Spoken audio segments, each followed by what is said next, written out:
Thank you, Jesus. Hallelujah. Father Jesus. दुख और दर्द से थामे बेहाल, शांति देने तू आया पास। दुख और दर्द से थामे बेहाल, शांति देने तू आया पास। मेरी लाचारी में बल दिया तूने, मित्र नहीं कोई तेरे समान। मेरी लाचारी में बल दिया तूने, मित्र नहीं कोई तेरे समान। आराधना आराधना आराधना आराधना आराधना आराधना। Hallelujah hallelujah.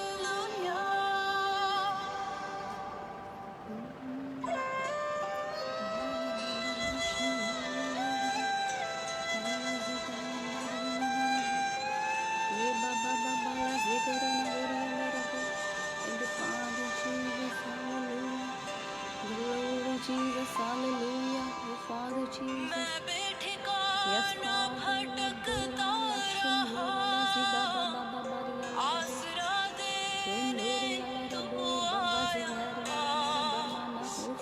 मैं बेठिकाना भटकता रहा, आसरा देने तू आया पास।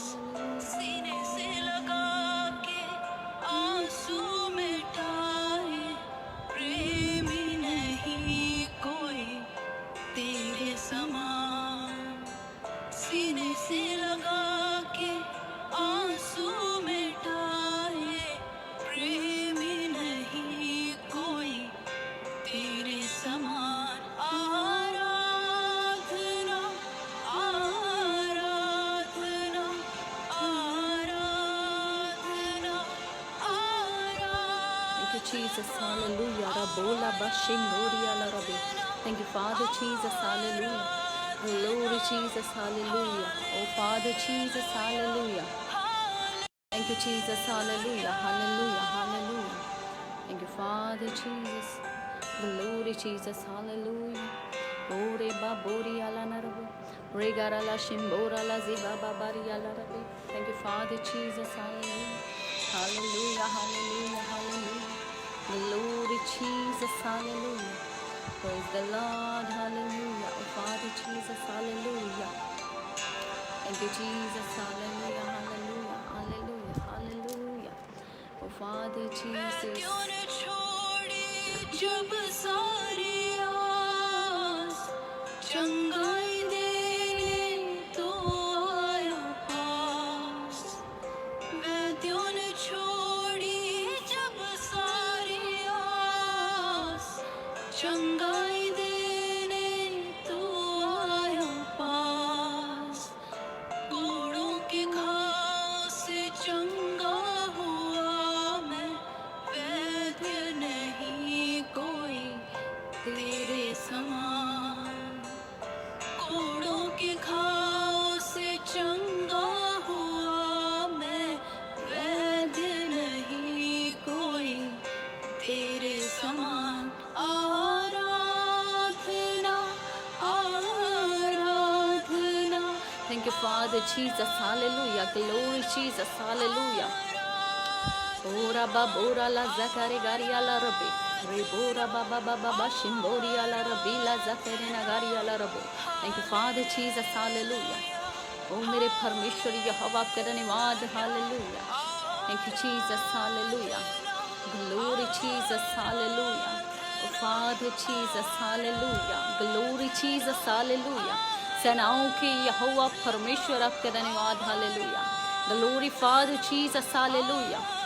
Thank you, Jesus, hallelujah. Glory Jesus, hallelujah. Oh Father Jesus, hallelujah, hallelujah, hallelujah, hallelujah. Thank you Jesus, hallelujah. सबको जय मसीह की। आज मैं फिर से ट्रूथ एंड लाई के ऊपर 5th पार्ट को कंटिन्यू कर रही हूँ, क्योंकि कल भी नेटवर्क प्रॉब्लम के कारण वो जो हाफ ही रह गया, तो उसी के आगे हम कंटिन्यू करेंगे। और मैं फिर से थोड़ा सा दोबारा रिपीट करना चाहती हूँ ताकि सबको याद आ जाए कि वो 5th पार्ट में जो ट्रूथ एंड लाई का 5th पार्ट वो उसमें क्या था।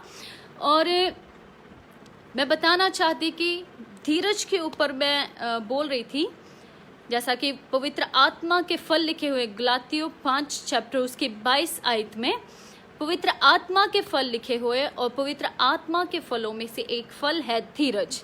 और उसके उलट जो शैतान के काम हैं, और शैतान के कामों में उसके उलट क्या है, मूर्ति पूजा और टोना। यानी कि शैतान इंसान को शॉर्टकट्स देता है। शैतान क्या चाहता है कि इंसान धीरज धर के परमेश्वर का इंतज़ार ना करे, बल्कि परमेश्वर के कामों का इंतज़ार ना करे, परमेश्वर की आवाज़ का इंतज़ार ना करे, बल्कि वो शॉर्टकट अपनाए। और वो ऐसे ऐसे कामों से शैतान इंसान को नाश करना चाहता। ये शैतान का झूठ है। और इसी को मैं आगे कंटिन्यू कर रही हूँ, जैसा कि मैं बोल रही थी राजा दाऊद नबी और राजा शाऊल के ऊपर। राजा शाऊल और राजा दाऊद नबी की बात अगर हम करें तो राजा दाऊद नबी के बारे में लिखा हुआ वचन में 1 शमूएल उसका 13 चैप्टर, 1 शमूएल उसका 13 चैप्टर और उसकी 14 आयत में, उसकी 14 आयत में लिखा हुआ, यहोवा ने अपने लिए एक पुरुष को ढूंढ लिया है जो उसके मन के अनुसार है। वचन में लिखा हुआ, वचन में क्या लिखा हुआ कि परमेश्वर ने कहा कि राजा दाऊद जो वो मेरा मनपसंद इंसान है।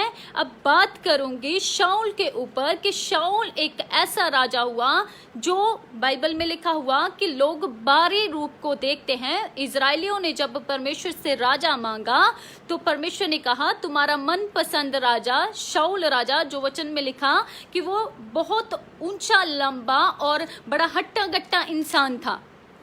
और वचन क्या कहता है कि परमेश्वर इंसान के बाहरी रूप को नहीं देखते बल्कि मन को जांचते हैं। शाऊल का राज्य अच्छा ना चला, वो अच्छा उसने राज्य नहीं चलाया, जैसा कि वचन 1 शमूएल 16 चैप्टर 16th चैप्टर और उसकी पहले आयत में क्या लिखा हुआ कि यहोवा ने शमूएल से कहा, मैंने शाऊल को इज़राइल पर राज्य करने के लिए तुच्छ जाना है, तो कब तक उसके विषय विलाप करता रहेगा। यानी कि परमेश्वर ने क्या कहा कि शाऊल एक ऐसा राजा है जिसको मैंने राजा बनने के लिए, राज्य करने के लिए तुच्छ जाना है, क्योंकि वो परमेश्वर के हुक्मों पर नहीं चला, वो परमेश्वर की आज्ञाओं पर नहीं चला। जब वो परमेश्वर की आज्ञाओं पर नहीं चला तो परमेश्वर ने क्या कहा कि मैंने शाऊल को राज्य करने के लिए तुच्छ जाना है, तो अब विलाप करता ना रहे। अब मैं बात करना चाहती हूँ कि जैसा कि वचन में मैंने कल समझाया था कि जब आप रास्तों को चूज करो तो परमेश्वर से पूछ कर चूज करो। आपका जो कोई भी कदम हो, आपकी जिंदगी का कोई भी कदम हो, सबसे पहले आप परमेश्वर से जानो, परमेश्वर से पूछो कि खुदा हम जो कदम उठाने के लिए जा रहे हैं क्या ये आपकी मर्जी के अनुसार है या नहीं है। सबसे पहले आप परमेश्वर से पूछो, फिर अपने कदमों को उठाओ, जैसा कि वचन हमें बताता। और क्या हुआ कि जब शाऊल का राज्य अच्छा नहीं चला, परमेश्वर ने उसको राजा बनने के लिए तुच्छ जाना, तो वचन में लिखा कि परमेश्वर ने शमूएल से कहा तू कब तक विलाप करता रहेगा। बहुत सारे लोगों की जिंदगी में आज ऐसे हालात हो सकते हैं। हो सकता आपने जो कदम उठाए उन कदमों के कारण आपको बहुत सारी परेशानियों का सामना करना पड़ा, बहुत सारी परेशानियों से आपने सफर किया है। यानी कि कुछ लोगों के हो सकता कुछ लोगों की ऐसी जिंदगी हो जो शादी में प्रॉब्लम समझ लो, या बिजनेस में प्रॉब्लम समझ लो, या अपनी जिंदगी की कोई भी समस्या को समझ लो। उसका कारण क्या है? क्योंकि आपके कदमों का गलत कदम उठाना, आपका गलत कदम उठाना आपकी जिंदगी के लिए परेशानी बन गया। आपका एक कदम जो आपकी लाइफ के लिए परेशानी बन गया, अब क्या वचन में लिखा हुआ कि उस परेशानी के लिए रोते ना रहो, उस परेशानी के लिए विरलाप ना करते रहो, बल्कि क्या करो? सैमुएल से परमेश्वर ने कहा कि तू अब कब तक विरलाप करता रहेगा? उठ और जाकर दाऊद का अभिषेक कर दे। यानी कि अगर आपने गलत कदम उठाया, आपने परेशानी उठाई है, आपने तकलीफ उठाई है, तो विरलाप करते ना रहो, बल्कि परमेश्वर का इंतजार करो, परमेश्वर की बातों का इंतजार करो और खुदा से कहो, खुदा अब जो मैं कदम उठाऊं वो आपकी मर्जी के अनुसार हो। खुदा अब मेरे कदम जो है वो आपकी इच्छा के अनुसार हो। आप जैसा मुझे चाहो वैसा मुझे चलाओ। अगर आप खुदा के अनुसार, खुदा के वचन के अनुसार अपने कदमों को उठाएंगे, आप खुदा के हुक्म के अनुसार अपने कदमों को उठाएंगे, तो याद रखना आपकी जिंदगी का कोई भी कदम आपके लिए नाश का कारण नहीं बन सकता। परमेश्वर से पूछा गया, हर एक कदम आपके लिए बरकत का कारण बनेगा, हर एक कदम आपके लिए बरकत का कारण बनेगा अगर आप परमेश्वर से पूछकर अपने कदमों को उठाओगे तो। लेकिन आपको बाहरी रूप नहीं देखना है, क्योंकि वचन हमें क्या बताता है? 1 सैमुएल उसके 16 चैप्टर उसकी 7 आयत में क्या लिखा हुआ? परंतु यहोवा ने शमूएल से कहा, ना तो उसके रूप पर दृष्टि कर और ना उसके कद की ऊंचाई पर, क्योंकि मैंने उसे अयोग्य जाना है। वचन में क्या लिखा हुआ? परमेश्वर ने शमूएल से क्या कहा कि उसकी कद की ऊंचाई पर तू दृष्टि मत कर, उसके चेहरे पर दृष्टि मत कर। यानी कि आपको आपके कदम भारी रूप देखकर नहीं उठाने, आपको आपकी जिंदगी के फैसले भारी रूप देखकर नहीं उठाने, क्योंकि वचन क्या कहता है कि ना तो उसके रूप पर दृष्टि कर और ना उसके कद की ऊंचाई पर, क्योंकि मैंने उसे अयोग्य जाना है। क्योंकि यहोवा का देखना मनुष्य का सा नहीं है। वचन क्या कहता है कि यहोवा परमेश्वर का देखना मनुष्य का सा नहीं है। यहोवा की दृष्टि इंसान जैसी नहीं है। इंसान तो बाहरी रूप देखता है, लेकिन यहोवा तो मन को जांच लेता है। मनुष्य बाहरी रूप देखकर फैसले करता है, मनुष्य बाहरी रूप देखकर दोस्त बनाता है, मनुष्य बाहरी रूप देखकर अपनी जिंदगी के कदमों को उठाता है। लेकिन वचन में क्या लिखा? परमेश्वर ने कहा कि मैं बाहरी रूप देखकर कदमों को नहीं उठाता, बल्कि मैं यहोवा मन को जांच लेता हूं। अब परमेश्वर ने जो दाऊद राजा को राजा बनाया, क्यों बनाया? क्योंकि वचन में लिखा, वो मेरे मन का अनुसार, यानी कि मेरा मनपसंद इंसान है।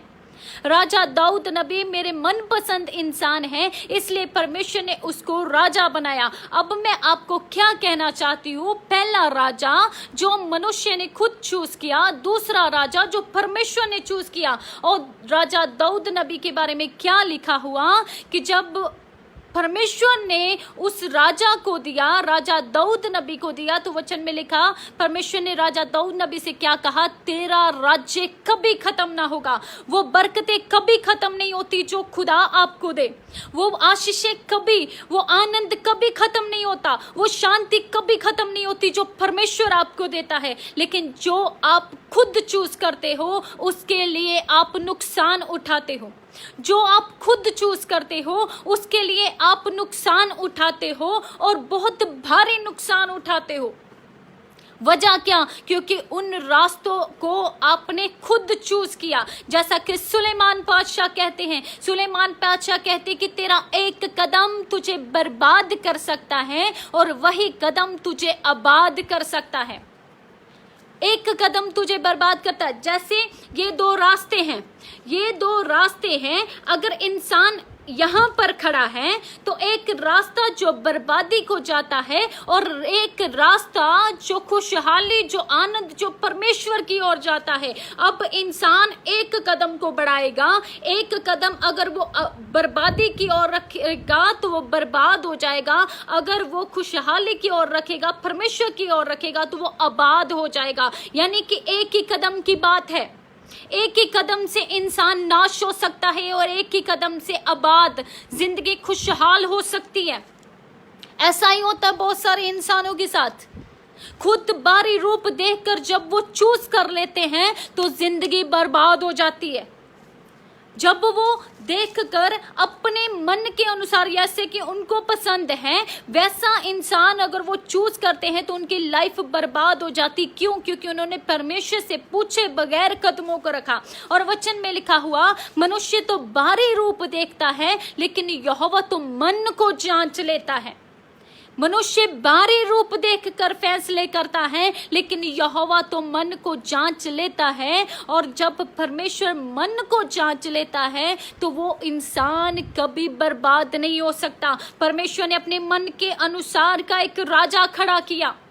वचन में क्या लिखा? परमेश्वर ने कहा, अब मेरा, पहले इंसान की इच्छा के अनुसार, अब परमेश्वर की इच्छा के अनुसार। और मैं आपको क्या कहना चाहती हूँ कि आपको कौन सी बरकत लेनी है, आपकी खुद की इच्छा के अनुसार या परमेश्वर की इच्छा के अनुसार। अगर आप खुद की इच्छा के अनुसार अपने फैसलों को लेंगे तो आप बर्बाद हो सकते हो। आपका एक कदम आपको बर्बाद कर सकता है, लेकिन अगर आप परमेश्वर को पूछकर अपने कदमों को रखोगे तो आप कभी बर्बाद नहीं होंगे। अब वचन में पढ़ेंगे, नीति वचन में लिखा हुआ, नीति वचन 3 चैप्टर 6 आयत को पढ़ेंगे।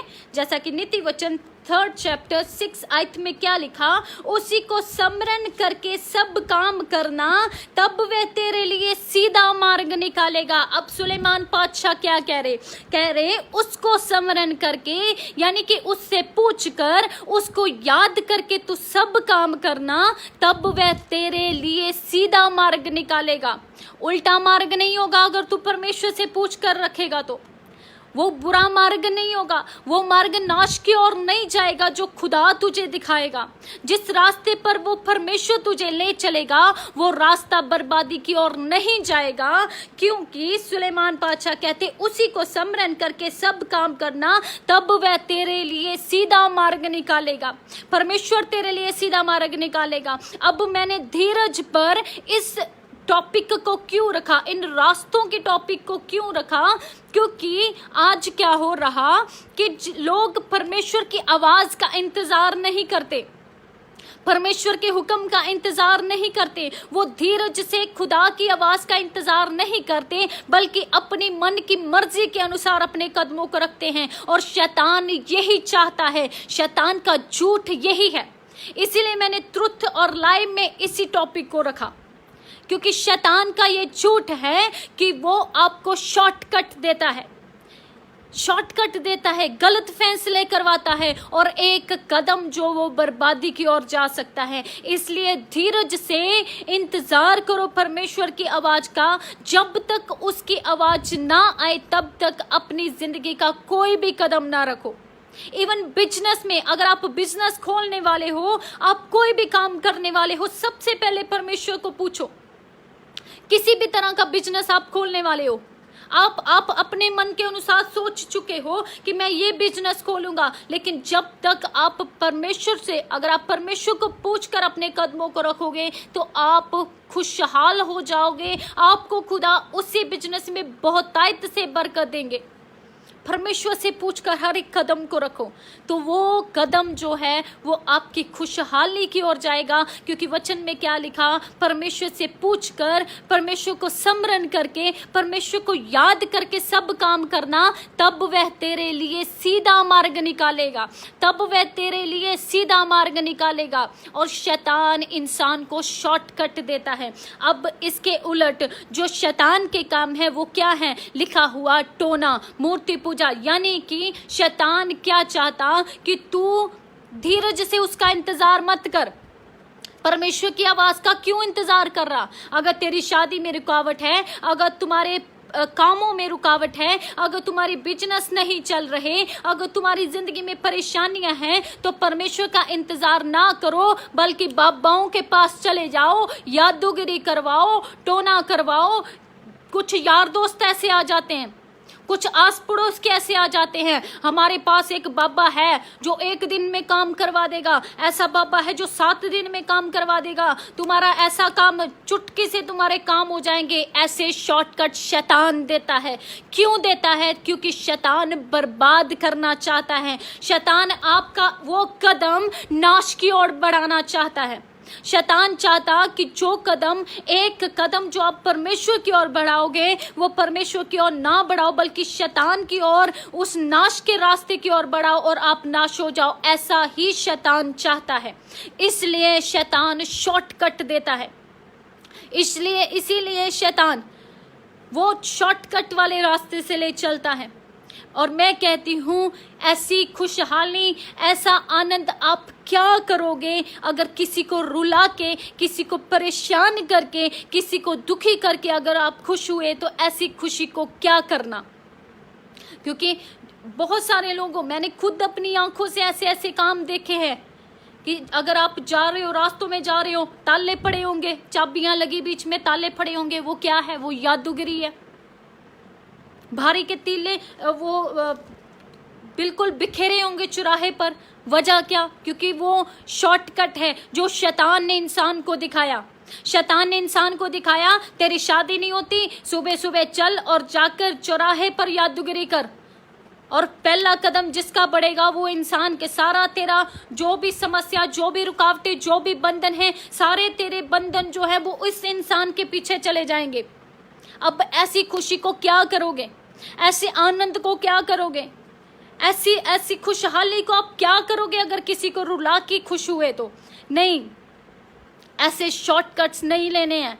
परमेश्वर की आवाज का इंतजार करना है। क्योंकि यही मैं बताना चाहती हूँ, शैतान के झूठ से आजाद हो जाओ, शैतान के झूठ से बाहर आ जाओ, शैतान के झूठ से।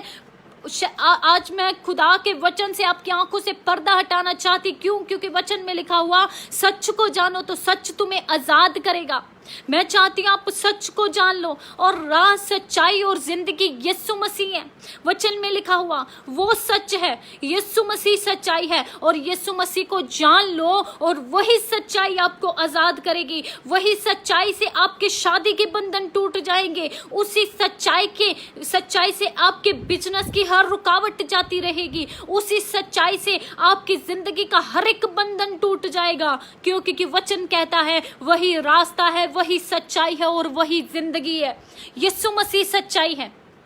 इसलिए उसी सच्चाई को जानो तो आप आजाद हो जाओगे। जैसा कि मैंने वचन से पहले पढ़ा कि शमूएल के वचन में क्या लिखा हुआ, परमेश्वर ने कहा, इंसान तो बाहरी रूप देखता है, लेकिन यहोवा परमेश्वर तो मन को जान लेता है। मनुष्य बाहरी रूप देखकर फैसले करता है, लेकिन परमेश्वर तो मन को जांचता है। वो बाहरी रूप देखकर फैसले नहीं करता, वो बाहरी रूप से फैसले नहीं करता, बल्कि वो मन को जांचता है। वो मन को, इंसान के मन को देखता है, इसके हृदय में क्या पल रहा, इसके हृदय में क्या चल रहा है, उसी के अनुसार वो फैसले करता है। फॉर एग्जाम्पल, अगर आप रिश्ता देखने गए हो, आप बाहरी रूप देख लोगे, आप देख लोगे हाँ ये अच्छा रिश्ता है, परिवार बड़ा अच्छा है, ये इंसान बड़ा अच्छा है, लेकिन परमेश्वर उसकी मन की बात को जानता है। परमेश्वर जानता है कि वो इंसान कल को आपका क्या हाल करेगा। परमेश्वर ने फ्यूचर देखा है, परमेश्वर ने जाना है कि वो कल इंसान आपकी कैसी हालत, बदतर जिंदगी कर देगा। इसलिए परमेश्वर नहीं चाहता कि आप उस रास्ते को चूज करो। क्यों? क्योंकि परमेश्वर ने मन को जांच लिया है, और वो परमेश्वर, वो खुदा अपनी सच्चाई से आपको आजाद करना चाहते, उसी सच्चाई से आपको आजाद करना चाहते। इसीलिए यीशु मसीह ने कहा कि मैं ही रास्ता हूं, मैं ही सच्चाई हूं और मैं ही जिंदगी हूं।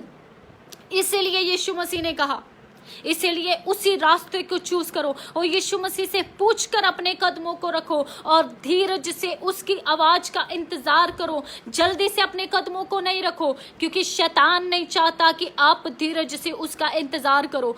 मैं ये नहीं कहती कि धीरज का मतलब ये नहीं है कि आपको 10 साल इंतजार करना पड़ेगा। धीरज का मतलब ये नहीं है कि आपको 5 साल इंतजार करना पड़ेगा। धीरज का मतलब ये नहीं है कि आप सालों साल इंतजार करेंगे। नहीं, धीरज का मतलब है जब तक उसकी आवाज ना आए तब तक अपने कदमों को नहीं रखो, क्योंकि हो सकता है आप आज दुआ में बैठो और आज ही परमेश्वर आपसे बात करे।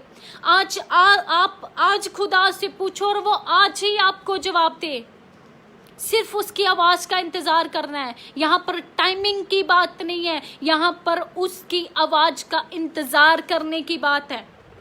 उसकी आवाज का इंतजार करो और उससे पूछकर हर एक कदम को रखो और धीरज से उसकी आवाज का इंतजार करो, क्योंकि वचन क्या कहता है। वचन में नीति वचन 3 चैप्टर उसकी 6 आयत में क्या लिखा हुआ कि वह तेरे लिए सीधा मार्ग निकालेगा। वो तेरे लिए सीधा मार्ग निकालेगा। उसको स्मरण करके, उसको याद करके सब काम कर, वह तेरे लिए सीधा मार्ग निकालेगा। वचन में लिखा हुआ भजन संहिता 27 चैप्टर उसकी 14 आयत में, भजन संहिता 27 चैप्टर उसकी 14 आयत में लिखा हुआ, यहोवा की बाट जोता रह, हियाव बांध और तेरा हृदय दृढ़ रहे। हाँ, यहोवा की बाट जोता रहे, यानी कि खुदा का इंतजार करता रहे, परमेश्वर की ओर देखता रहे, परमेश्वर की आवाज का इंतजार करता रहे। तेरी आंखें उसी की ओर लगी रहे, तो उसी की ओर अपने कानों को लगाए रख। परमेश्वर की आवाज को सुनने के लिए अपने कानों को खोल दो और उसकी आवाज का इंतजार करो, उसको याद करके सब काम करो और वो आपके लिए सीधा मार्ग निकालेंगे। इसीलिए मैं कहती हूँ ट्रूथ और लाई में मैंने क्यों ये बात रखी कि शैतान झूठा है और यीशु मसीह ही सच्चाई है। उसी सच्चाई को ग्रहण करो और यीशु मसीह के फलों में, यानी कि पवित्र आत्मा के फलों में ये फल है कि धीरज रखो, धीरज से उसका इंतजार करो, धीरज से उसकी आवाज का इंतजार करो और वो आपके लिए सीधा मार्ग निकालेगा। वो आपको नाश नहीं करना चाहते, वो नहीं चाहते आप रोते रहो, वो नहीं चाहते आप परेशान होते रहो। यीशु मसीह नहीं चाहते कि आप परेशानियों में पड़े रहो। यीशु मसीह चाहते हैं आप खुशहाल रहो, आप आनंदित रहो। सिर्फ उसकी आवाज का इंतजार करना है और धीरज से इंतजार करते रहना है और यीशु मसीह आपके लिए सीधा मार्ग निकालेंगे। आपके लिए दुआ करूंगी, प्रार्थना करूंगी। खुदावंद यीशु मसीह के फजल से आज ही आपके लिए सीधे मार्ग निकलेंगे। खुदावंद यीशु मसीह की सच्चाई आपको आजाद करेगी। प्रार्थना करते, थैंक यू जीसस। मेरे खुदावंद यीशु आपका धन्यवाद करते मेरे परमेश्वर यहोवा जिंदा जलाली। खुदावंद आपके वचन में लिखा हुआ कि जिस द्वार को, जो द्वार यीशु मसीह के नाम से बंद किया जाए उसको कोई खोल नहीं सकता, और जो द्वार यीशु मसीह के नाम से खोला जाए उसको कोई बंद नहीं कर सकता। मेरे खुदावंद यीशु नासरी जिंदा जलाली, खुदावन मेरे परमेश्वर यहोवा आपके बच्चों के वास्ते मेरे खुदावन यीशु राजा आपके समर्थी नाम से द्वार खुल जाए। मेरे खुदावन यीशु आपका धन्यवाद हो। पाक खुदावन यीशु राजा अपने बच्चों को अपनी पाक हिफाजत में लो। मेरे खुदावन यीशु सेनाओं के यहोवा और शैतान के हर एक झूठ, हर एक फरेब से आजाद करो, क्योंकि वचन में लिखा यीशु राजा आपने कहा मैं राह, मैं सच्चाई और मैं जिंदगी हूँ। मेरे खुदावन यीशु राजा आप सच्चाई हो, आप ही जिंदगी हो मेरे खुदावन यीशु, और आपकी सच्चाई आपके बच्चों को आजाद करे। मेरे खुदावंद यीशु राजा इनके बिजनेस की हर एक रुकावट जाती रहे, इनके काम काज की हर एक रुकावट जाती रहे, इनकी शादियों का हर एक बंधन टूट जाए। मेरे खुदावंद यीशु आज ही आपके बच्चे आपके समर्थी नाम से और आपकी सच्चाई से आजाद हो जाए। मेरे खुदावंद यीशु के नाम से मांगते हैं, आमीन आमीन। Thank you Jesus, hallelujah. और मेरे जो बाकी के पार्ट्स हैं, यानी कि ट्रूथ एंड लाई के बाकी पार्ट, जो first, second, third, fourth part जो है वो मैंने डिस्क्रिप्शन में लिंक दिया है, यूट्यूब पर आपको मिल जाएंगे। उसको भी आपने सुनना है और शैतान के झूठ से बाहर आना है और खुदावंद यीशु मसीह की सच्चाई आपको आज़ाद करेगी। यीशु मसीह के समर्थी नाम से आप आज़ाद हो जाओगे और आज से आपकी खुशहाली के दिन शुरू हो चुके हैं। रिसीव करो और खुदावंद यीशु मसीह आप आज आपको यानी कि खुशहाली की ओर, आनंद की ओर, बरकतों की ओर लेकर जा रहे। मेरे खुदावंद यीशु मसीह के समर्थी नाम से मांगते हैं, आमीन आमीन।